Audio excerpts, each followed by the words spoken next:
Nous sommes le dimanche 19 février dans les locaux de la FACEF à Villeurbanne. Je suis Maëlle Maugendre et je réalise un entretien avec Miguel Vera Platero sur les mémoires de l'engagement associatif des émigrés espagnols.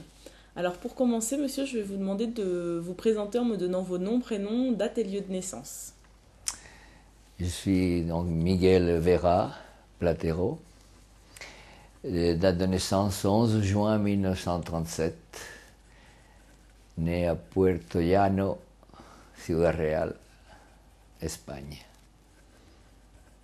Quel est le parcours de, avant qu'on revienne sur votre arrivée en France en 48, quel est le parcours de votre père, Oui, si de vous pouvez nous en parler mille- brièvement, en France? 1939, qui s'est retrouvé donc réfugié en France, qui s'est trouvé dans les camps de concentration du sud de la France.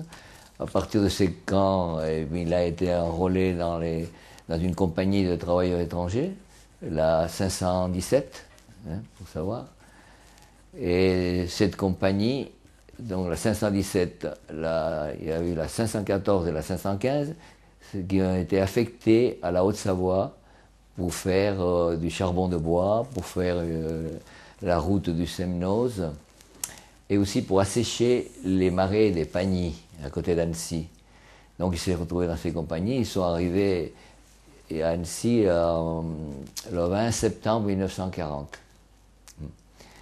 Et tout de suite, ils ont été dirigés vers les lieux de travail, et donc pour faire du charbon au Semnoz.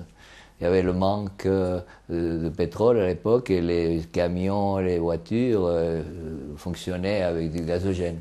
Donc il fallait du charbon de bois pour faire fonctionner ces engins. Donc il y a une nécessité de charbon de bois, donc les compagnies de travail étrangers étaient vraiment bien adaptées à ça. Alors dans la neige à 1500 mètres et à 2000 mètres d'altitude pour faire du charbon de bois. Et donc à partir de ces compagnies, lui, mon père, il avait tout son esprit toujours militant un peu. Bon, il se reconnaissait entre les compagnies et il avait déjà créé une résistance interne dans ces compagnies. Parce que ces compagnies, au bout de 1942, il y avait le danger d'être envoyé en Allemagne, pour travailler en Allemagne. Et donc, pour éviter que ces extraditions en Allemagne, c'était introduit dans les bureaux du capitaine de la compagnie. Ils avaient fait des doubles de clés, des fausses clés. Ils pouvaient rentrer la nuit dans les bureaux et voir les ordres qui arrivaient de Vichy, où dans ce courrier, vous pouvez avoir les noms des Espagnols qui devaient être réquisitionnés pour être envoyés en Allemagne.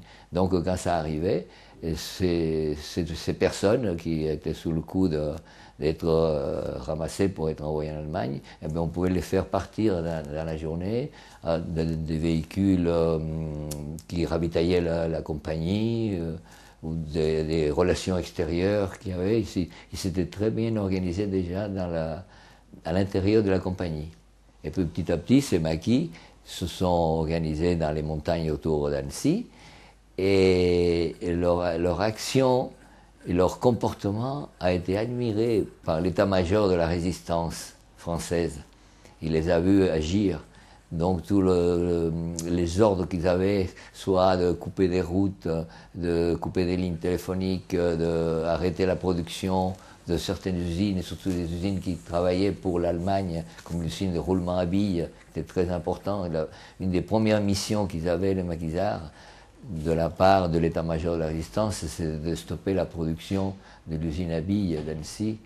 C'était une usine à billes, c'était le nom, c'était des roulements qui servaient pour les camions, pour l'aviation, et donc c'était primordial pour l'armée allemande.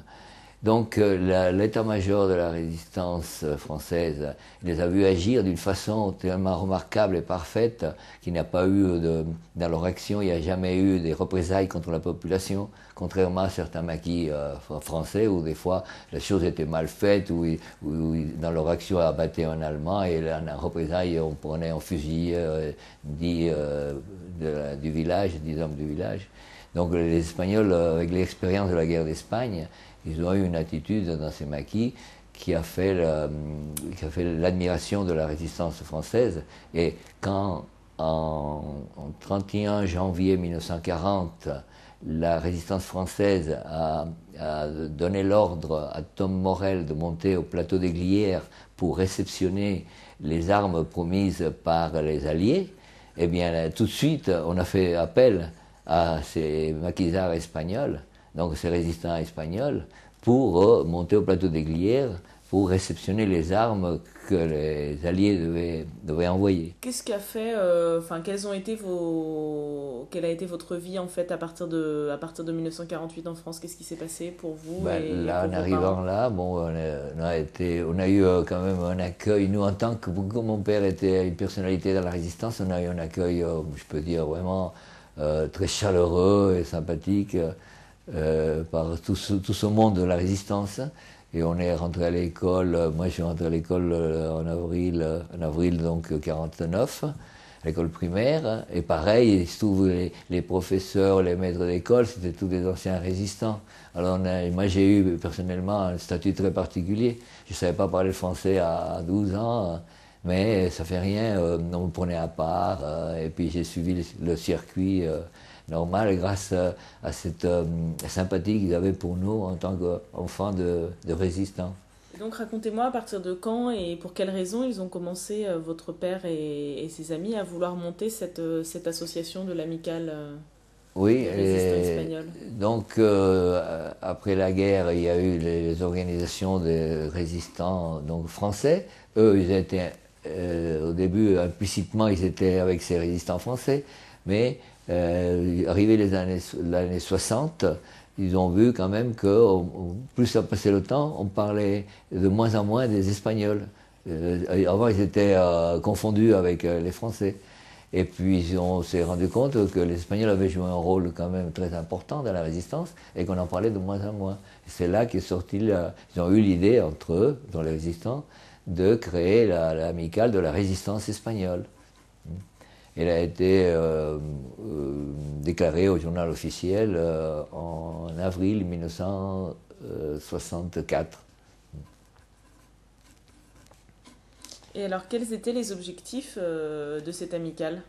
Donc cette amicale, l'objectif était de perpétuer la mémoire de ceux qui ont lutté pour la liberté, hein, et donc qui ont laissé leur vie, lutter pour la liberté et laisser leur vie. Donc pour perpétuer leur mémoire et aussi rappeler ou demeure présente l'idée que ces Espagnols avaient joué un rôle pour la libération du territoire français très important. Et donc ça, le faire reconnaître auprès des autorités françaises. Votre père, du coup, s'est investi, il a été président. Ah oui, il quelles a étaient été ses président fonctions tout de au sein suite. de Dès qu'il l'association? a eu la création, c'est lui qui a été le président de l'amicale jusqu'à, je sais pas, peut-être 70, enfin tout le temps qu'il a pu. Après, il y a d'autres résistants qui ont été... oui, je crois qu'il est resté président, moi, plus que 70 encore. Après, le deuxième, lui, quand il ne pouvait plus, très âgé, c'est José Caballero, qui a pris sa présidence.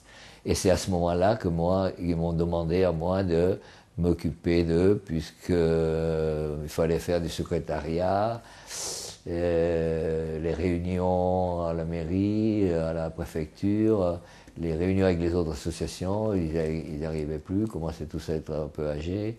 Ceux qui faisaient le secrétariat avant, ils étaient décédés, ils ne pouvaient plus. Ils m'ont demandé de les aider. Mon père aussi m'a dit, avant de mourir, de m'occuper de l'association. Et c'est comme ça que je suis rentré à l'association. Au début, j'ai fait les convocations pour les cérémonies et j'ai accompagné le président de l'association, je l'accompagnais, je faisais le chauffeur pour l'amener aux réunions, tout ça. Et puis, petit à petit, il m'a donné de plus en plus de responsabilités, jusqu'au jour que le président, il a dit, bon, mais j'en peux plus, et parmi les résistants, personne pouvait prendre la présidence et ils m'ont demandé d'être volontaire pour la présidence, quoi. Et comment aujourd'hui vous envisagez l'avenir de votre amicale? Eh bien, justement, pour la perpétuer, pour qu'elle devienne pérenne, eh bien, c'est au moins difficile, puisqu'il n'y a pas beaucoup de jeunes qui s'impliquent. On espère que qu'il y aura des gens qui vont s'impliquer. On a décidé, déjà depuis l'année dernière, on a commencé à faire un petit magazine, qu'à la fin de l'année, on fera une petite revue avec nos activités, et avec donnant beaucoup d'informations pour voir s'il y a des jeunes qui peuvent s'y intéresser. Et puis aussi, on est arrivé là maintenant avec toutes les associations de résistants en Haute-Savoie à créer une nouvelle association qui regroupe toutes les associations issues de la résistance. Donc il y a le plateau des Glières, l'association des Glières, il y a l'association de l'armée secrète, il y a les évadés, la NACRE, et puis donc l'Amicale de la résistance espagnole. On a créé ensemble une association pour être plus fort auprès des autorités, pour les demandes des événements, comme pour célébrer, maintenant on va célébrer bientôt le 70e anniversaire de la libération de la Haute-Savoie. Et donc ça va être une façon de rendre pérenne l'Amicale de la résistance espagnole, même si moi je ne suis plus un jour, eh bien, elle sera dans cette association. Alors voilà, on cherche par tous les moyens de pérenniser cette association, c'est difficile, quoi. Mais autrement, bon, dire que moi je me suis impliqué dans l'association pour préserver et transmettre la mémoire de ces républicains espagnols qui ont lutté tellement pour la liberté, qui ont aidé à la libération de la France, et qui en combattant pour la liberté de la France sont battus pour la liberté, donc pour la démocratie qui c'était le point, la condition sine qua non pour construire l'Europe, que les pays soient dans des régimes démocratiques. Donc déjà, ces Espagnols, en luttant dans la résistance aux côtés des Français, ben, ils ont déjà commencé la construction de l'Europe.